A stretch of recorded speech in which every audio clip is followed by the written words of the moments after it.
you want your skin to function properly, to heal properly, to regenerate properly, don't put stuff on it when you're not seeing people. They make your skin worse. We don't need chemicals to stay healthy.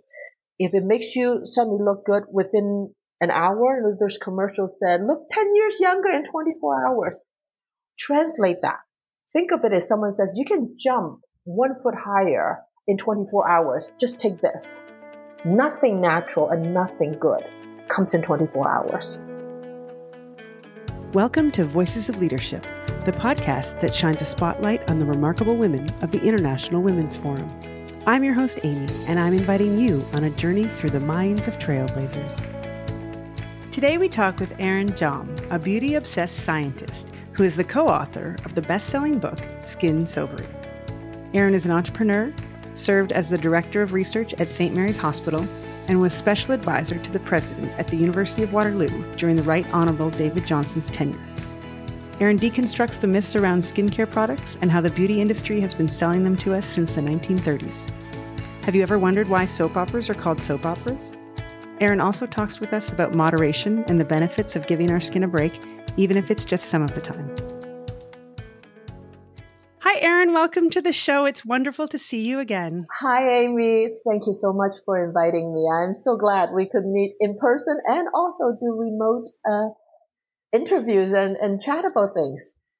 Yes, I'm so excited to talk about all things skin sobering. Ooh. But first, let's chat about IWF. How did you first get involved? I was, like everybody else, recommended and referred by another IWF member, Lydia. At that time, we both worked at the hospital. I was the Director of Research at St. Mary's General Hospital. And I also was David Johnson's special advisor to development in Chinese and in the China market. So those two things plus my entrepreneurial business side, I think I qualified for the IWF criteria. It was quite a little bit intimidating. And then I joined and found out people are like you, friendly. We're welcoming. We're helping each other.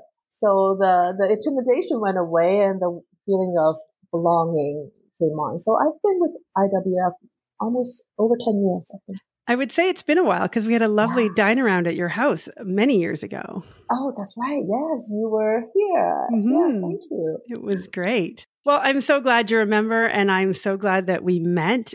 We've had some wonderful times at various events. So let's talk about our skin. You are the co-author of Skin Sobering, a book that deconstructs the myth about skincare products, explains the chemical effects of these products, and educates us on our body's response and process when using products and what happens when we stop. And you describe yourself as a beauty-obsessed health scientist who was a diligent skincare user. What started your journey from worshiper of skin products to a skin sobering expert and advocate? Well, my journey was no different than all women's journey. We want to have beautiful skin. I'm a beauty obsessed scientist, not just by a kind of catchy title, BOS. I'm a boss, but also by actual real life decades of evidence. I've always cared about my skin. The information I got has always been through the manufacturers of skin products, the promoters of skin products, as well as my physician, who is a dermatologist whose primary job is to fix people's skin to sell products. So I have always believed products are the answer to caring about your skin. So that was the route I went all through my life. I went to Hong Kong just before COVID. We have a group of girlfriends who get together every time I go back, and we talk about health, life, beauty, children, men. And one of the most beautiful ones, she's always been the beautiful one, brought a book to me written by Dr. Ryuichi Izuki, my co-author. And the title of the book was Skin Fasting. And she said, this is eye-opening for me. This book made me understand that chemicals are what make your skin look good while it's on. just like makeup. So all the skincare products actually do make your skin look good while it's on like a drug. When the drug is in you, you feel good.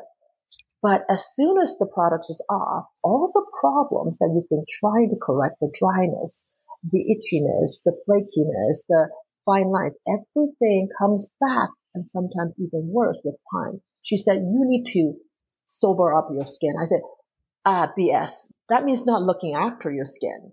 I look after my skin. That's how I'm going to keep beautiful. She says, looking after yourself and looking after your skin means reduce and eliminate attacks, the harm that we bring to our skin. That is the true meaning of looking after yourself, is to reduce harm. So the skin's harm is UV. The skin's harm is harsh weather. The skin's harm is alcohol, smoking. But what we didn't know is that the skin's most daily and misunderstood harm is the skincare products, which are all chemicals that are very similar categorically to makeup. Anyways, that dinner was it saved my skin, literally saved my life. I'm almost 60 and I have been skin sobering since 2019. I met her 2020 January. That's when I started dropping all my products. That's how it started. A girlfriend's conversation and my search for healthy and beautiful skin. Well, it sounds like you went from the skeptic to convert. And I've mentioned your book to a few people, and generally I've been met with skepticism. And I assume your experiences have been magnified, yes? Absolutely. Even my girlfriend, my closest girlfriend, was like, are you sure? And because when you stop using skincare products, it is exactly the same as like when you stop using alcohol, sugar, and cigarettes. Your skin has been so dependent on the unnatural oils, moisturizers, synthetic. Your skin has been so used to having those kind of oils and those kind of moisturizing. And your skin also has been so used to being stripped off of its own by cleansers that as soon as you stop applying external substance, you feel horrible. It's like one day you suddenly stop smoking, you feel horrible. Even stopping coffee, you feel horrible because we have become dependent. So without the products, you need at least 2 weeks to 4 weeks to readjust. It's like withdrawal almost. It's absolutely. So that is the one thing why you will run into skepticism is people feel bad when they don't use it. The second biggest thing that why you will run into skepticism is this idea of moisturize has been set in our brains since the late 1930s by soap opera. I love that story about soap operas because they were actually selling soap. It was a great anecdote in the book. Most people don't know that. You read my book, so thank you, you know. Most people say, oh yeah, I watch soap operas. They've started for a long time, 80 years. It's about 80 years yeah. long now. And so the beauty company, cleaning company bought this whole time slot and used that to sell soap. So hence the term soap opera. So can you imagine our grandmother's mother have begun to listen to this kind of message that your skin is not clean unless you use effective cleansers, and your skin is not beautiful unless you put things on it to make it beautiful. So with the two factors, most people are skeptical because they've heard it for 4 generations. They've heard it from their dermatologist. They've heard it from the most beautiful people in the world, the Jennifers, Aniston, Jennifer Garner, Sofia Vergara, Ellen DeGeneres has a line called kind science. I'm like, there's real science and fake science. There's no kind science. The kindest you can do to your skin is don't harm it. And if you understand why skincare products and cleansers is a form of harm, not a form of care and nutrient, then you will begin to adjust your thinking and say, some of the things I've been hearing are wrong. Like the very first thing, which is you can absorb the nutrients through your skin. Shall I elaborate on that? Well, yes, I'd actually like to get into some of the science. The thing that I found most interesting is that when we put things on the top layer of our skin, we're actually not sending signals to the subdermal layers of our skin to do its job, and actually then harming our skin from within. And I found that very interesting. So can you explain the science sort of behind that? Absolutely. So the first science, the skin is an excretory organ. Its main job is to pass waste. All the pores needs to be as clear as possible. Its main function is not to absorb. It can, just like our anus can absorb stuff from the suppository, but the best way to absorb is still through the digestive system. The second most important thing people don't know is our skin exfoliates naturally. That's what babies do. Your skin will die. Your skin will get old, and the old layers will come to the surface, and it will fall off naturally. And when your skin is healthy, the falling off is like powder. But what happens if your skin is not clear and is sticky or is gooey? And why would our skin be gooey and sticky? When you put on moisturizers, serums, or cream, you are putting a layer of kind of glue-like substance that prevents our skin from naturally exfoliating. Why is natural exfoliation important? When the skin falls off, when the dead skin falls off, it sends a signal to the dermis to renew, regenerate. Now, when you don't let that metabolic process happen, what do you think is the end result? Not in a year, not in 2 years, but in a decade. Your skin has slowed itself down in regeneration, in renewing. Chinese don't compliment on my skin because I'm not white. We love white color. So I'm naturally a little bit browner because my dad is half Indonesian. But they do compliment on my firmness. They said, your skin is firm. It's because my skin regenerates new cells to continue the elasticity. So my collagen is there because it keeps reproducing. But when you stop your cells from falling off, the dead cells from falling off, you stop your new cells from growing. So yeah, your skin doesn't look good because no new cells is being replenished at its optimal rate. Now, the whole natural exfoliation being halted has a second problem. It is when your skin is not naturally exfoliating, guess what happens to the top level? It thickens up. There's like 20 layers of dead cells. Now they're not falling off. So it's thickening up. Days, weeks, months, years. You are having a problem of kind of rough, old looking skin when your product's off. The skincare company is brilliant. They said, let's give them some exfoliation. Let's sell them some products that are made of beads. Basically, let them scrape off the dead cell. Or even better, let's sell them something that is chemically based with acid. So we can help the dead skin that is supposed to fall off on its own, now got accumulated. Let's help them to scrape it off. Well, do you know what that actual process is similar to? It's similar to having a scab. The scab needs to fall off on its own. So let's say, I'm going to just sandpaper it off because I don't like it. So you sandpaper it off. Let me tell you, man-made is never as precise as nature. When you scrape your skin off chemically or physically, you're going to take more off than you need. Or you're not going to take enough off. There's never the perfect amount. So while you do that, your skin got injured from the chemicals or the physical action. Now your skin feels raw, feels red, feels itchy, feels sensitive. All the problems that you don't like. But don't worry, there's a product for sensitive skin. There's a product for every kind of skin. It's like a circle, and then you add the foundation on top, which I've never been able as a young person, I was never able to figure it out. So luckily, I never really wear it. But I assume then when we see the red and blotchy, the foundation is then the further cure to that. Yes.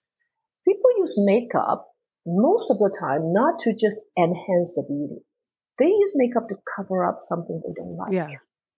And the something that they don't like, there's a category of them. It's usually related to color.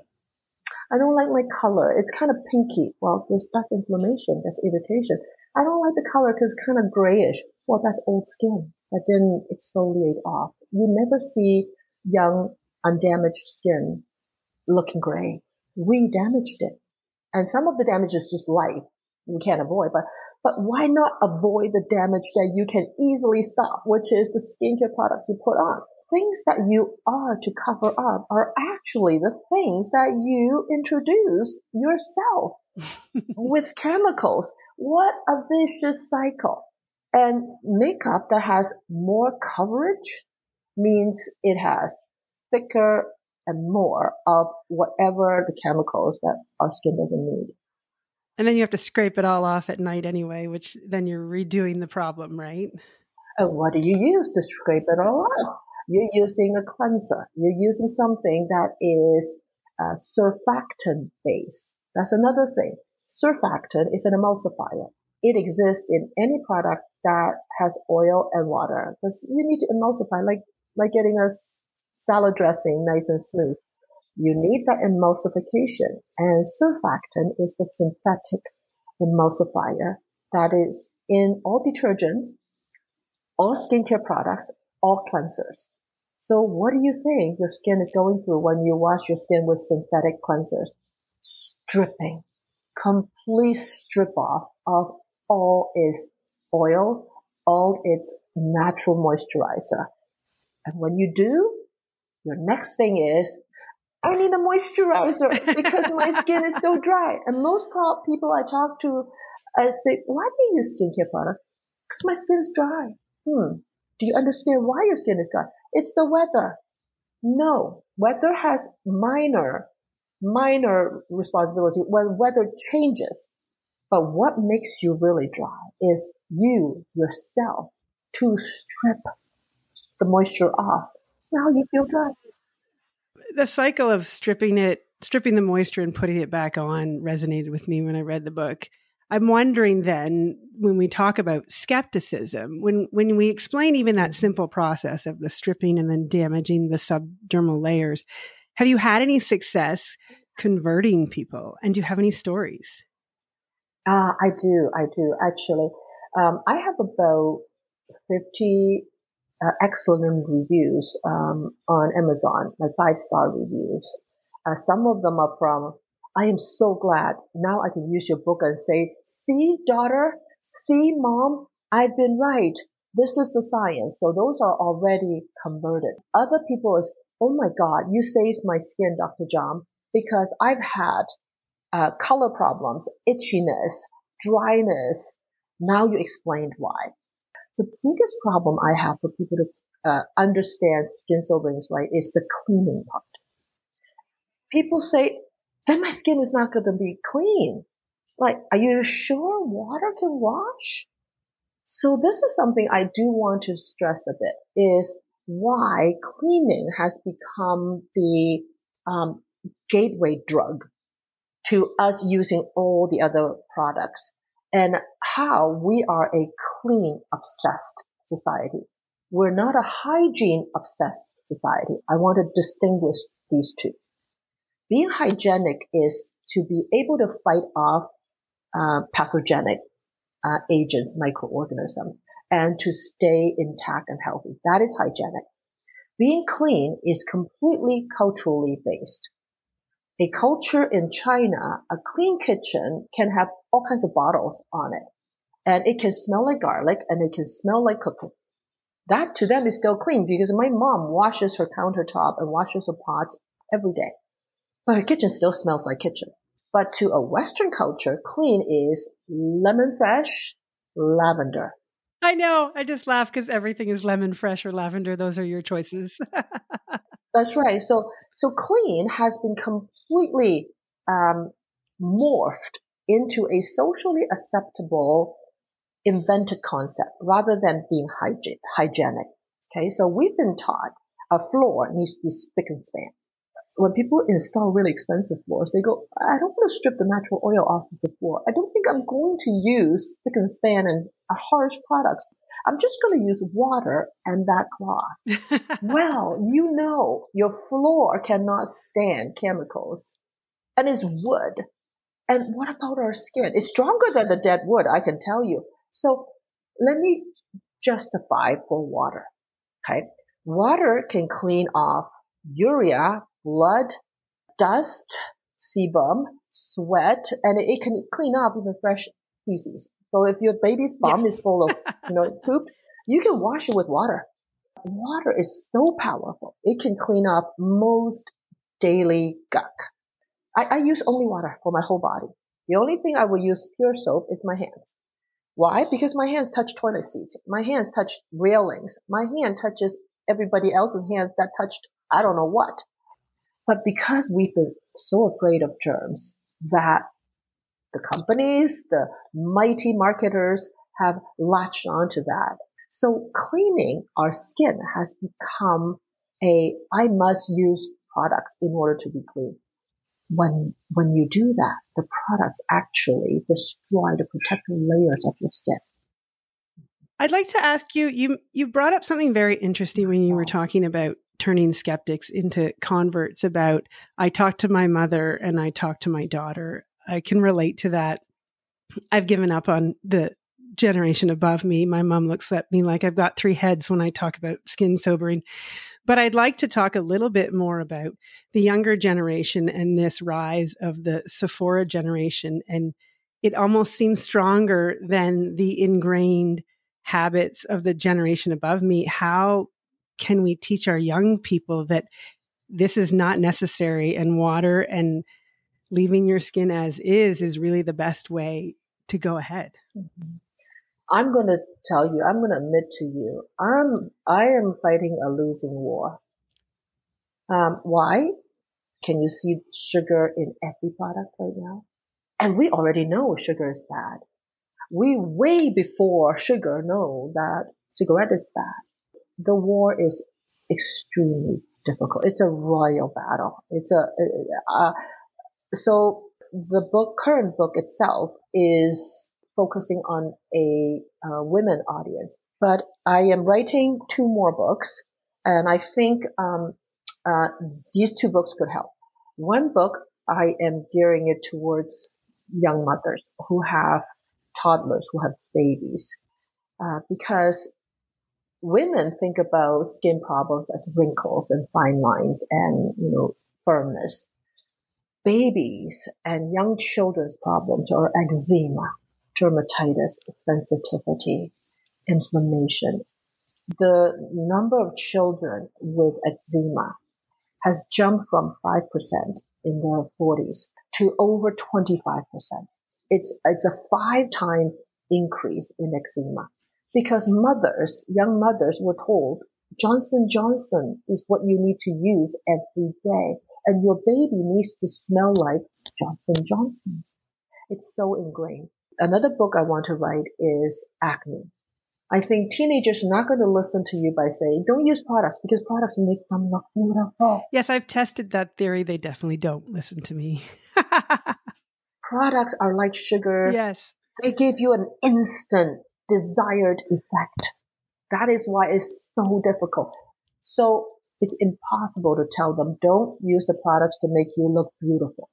But if I have a book that says, I can help you to end your acne way shorter, then it will last.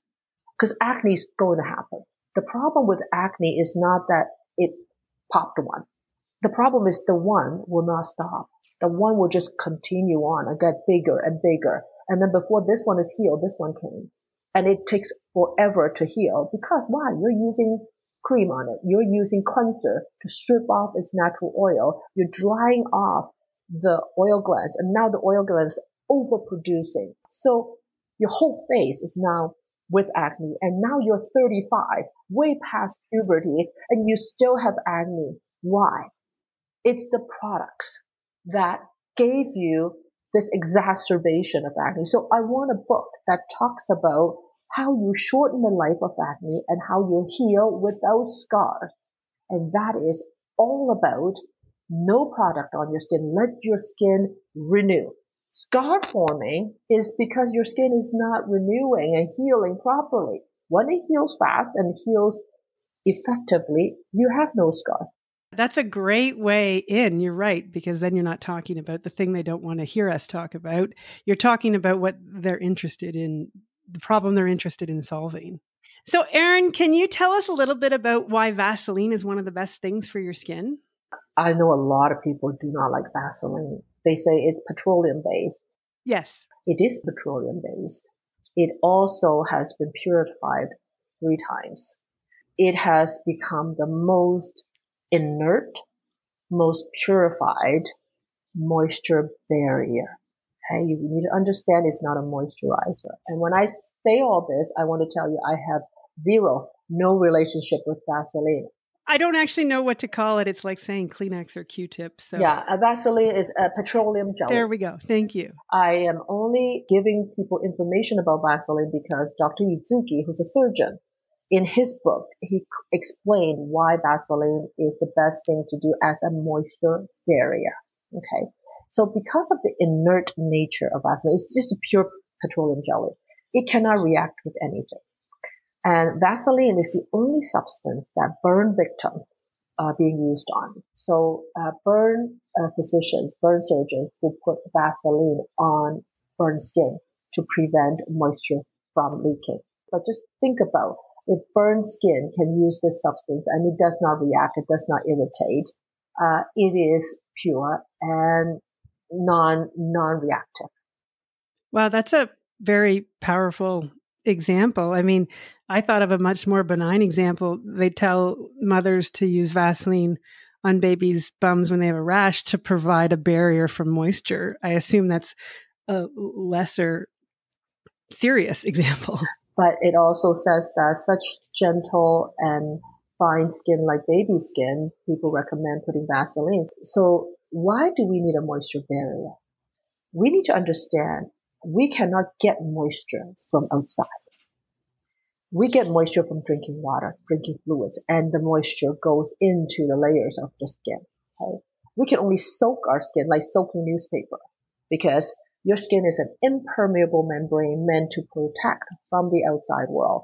The best skin, the most healthy skin, the most beautiful skin is intact skin with no holes. But the most important thing is the products make our skin leaky. So transdermal water leak, TDWL, it's an actual medical term. The water leakage is happening. That's why we feel dry, because water is leaking. So Vaseline's function is to, while your skin is leaking, give it a thin layer of barrier to prevent water from leaking, prevent moisture from leaking. So we cannot bring moisture in to our skin, but we can prevent moisture from evaporating and leaking out. So Vaseline is great for that. But do not think Vaseline is the end-all be-all and you slather Vaseline all over your body. No. What our primary job is to have our skin regenerate and grow so it can become impermeable again. By that time, you don't need Vaseline either. You only need Vaseline when you feel super dry, when you're in the process of skin sobering. Then you can use a very thin layer. Warm it in your hand. Very thin layer of Vaseline, basically form a thin film. So I have another question. Where does sunscreen fit in? I know you personally from online and our discussions are very careful and you stay out of the sun every way possible. But for other people that can't, I gather that's a big question they ask about, then do I abandon sunscreen during skin sobering? This is the second question after the cleaning question. UV on our skin more than 20 minutes a day is going to harm our skin. So sunscreen is a double-edged sword. It's also the lesser of the two evil compared to UV. Okay. So my recommendation first is do avoid UV. There are many ways. Don't avoid outdoor activities, but let's prevent UV with cloths, with hats. I am an umbrella girl. I carry an umbrella all the time. So that probably takes care of 80% of the time of your exposure to UV. Okay, there's the 20%. I'm going to a beach wedding. I'll be damned if I'm not showing my gorgeous made up face. Okay, use sunscreen. It's all right. Anything that's bad for you, if you use it infrequently, it does no harm. The problem is using sunscreen day and, my God, night. Night? Oh, some sunscreen makers or influencers tell you the fluorescent light in your home is bad. You need to put sunscreen on. You basically need to put sunscreen on 24/7. That is when sunscreen is the more of the evil, not lesser of the evil. I'm really glad to hear you say sort of in moderation and choices. We don't need, as you explained, the cleaning and the cleansing and the toners and the moisturizer, because that's the stripping cycle we talked about. That is, you can set that aside and never do that, but you can live your life from a makeup sunscreen standpoint once in a while. Yes, absolutely. I listen exactly to what Amy said. So if I want to look the best, by all means, use skincare products and makeup. If you want your skin to function properly, to heal properly, to regenerate properly, don't put stuff on it when you're not seeing people. They make your skin worse. Once you sober up, now I can put anything on. Actually, funny, Amy, I put makeup on yesterday because I had a house guest. Right away, I got a zit here and a zit here. It's like, whoa. But then I don't worry because my skin is so healthy. It'll heal. The healing process is so short for me. It's 1 to 2 days. So our skin, just like our stomach, just like our digestive system, we don't need chemicals to stay healthy. If it makes you suddenly look good within an hour, there's commercials that look 10 years younger in 24 hours. Translate that. Think of it as someone says, you can jump 1 foot higher in 24 hours. Just take this. Or you can run 5 times faster in 2 weeks. Just take this. You're going to question about this. Nothing natural and nothing good comes in 24 hours. True beauty, true health takes time. So on that, so let's assume that we have converted everyone who is listening to this podcast. What are the first steps if someone wanted to start skin sobering? Today I want to start, but I'm full of makeup. Okay. Wash your face with pure soap. So use soap to wash your face. You're going to feel super dry that day. Fight through it. If you can't fight through it, put a bit of Vaseline. Okay. The next day, wash just with water. Lukewarm water. And don't wash your face where your skin can move like that. You're too tough. Skin is like, I say, skin's like tofu. Skin's like boiled egg. Like if you can move it, you're moving it too hard. You should be able to wash it gently. Like if I'm washing my face, my skin is not moving with it. So wash it and then just let it be. Let it sweat. Let it just do its natural daily thing. At night, your skin is got nothing other than dust. Wash it with water. Go to bed. Continue with that for 30 days. And will we see some results after about 30 days? You will first see that your color is getting glowy. You're not having that dead skin layer on your skin. Second, you won't feel dry after about 30 days. And then you're going to see your skin actually going back to what it looked like when you were younger, because you are now letting your skin function naturally on its own. Now, in those 30 days, plus the whole year after, you're going to run into a lot of questions, a lot of problems. Even I did. There'll be excessive amount of flaking. There'll be a red spot here. And there'll be itchiness somewhere. In my book, I talk about how you handle it. It's all to do with your cleansing. So if you feel drier, you need to reduce the temperature.